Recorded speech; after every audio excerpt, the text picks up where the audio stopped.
The seed library of the Sahel. The rains had stopped coming the way they used to.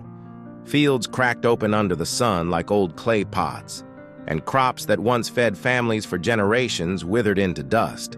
In the heart of Burkina Faso, in a village hemmed by heat and hardship, a woman named Salimata decided not to wait for rescue. She chose to grow one. Armed with little more than wisdom passed down from her grandmother and a deep love for the land, Salimata began collecting seeds, not just any seeds, but ones that had survived where others failed. Millet that grew with barely a sip of rain, beans that thrived in thin, tired soil, sorghum that stood tall against the wind. At first, she had just 12 varieties tucked into jars and old calabashes, each labeled carefully with the name of the village where it came from. She called them her seeds of resistance, other women noticed. One by one they came, and not just to take seeds, but to give back their own. They exchanged stories with every grain.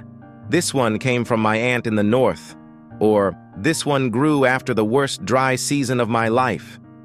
What began as a humble collection in Salimata's mud hut became something extraordinary, a seed library. Today it holds over 2,000 varieties of drought-resistant seeds, carefully preserved and freely shared. The idea spread like rain in the desert. Villages across the Sahel came to borrow seeds and returned with harvests. Yields improved, malnourishment fell. Pride blossomed again in fields where only despair once grew. But more than crops, Salimata cultivated something even rarer, hope that is rooted, shared, and passed hand to hand like a sacred gift. When asked what her greatest achievement was, Salimata smiled and said, "We didn't just save seeds, we saved each other."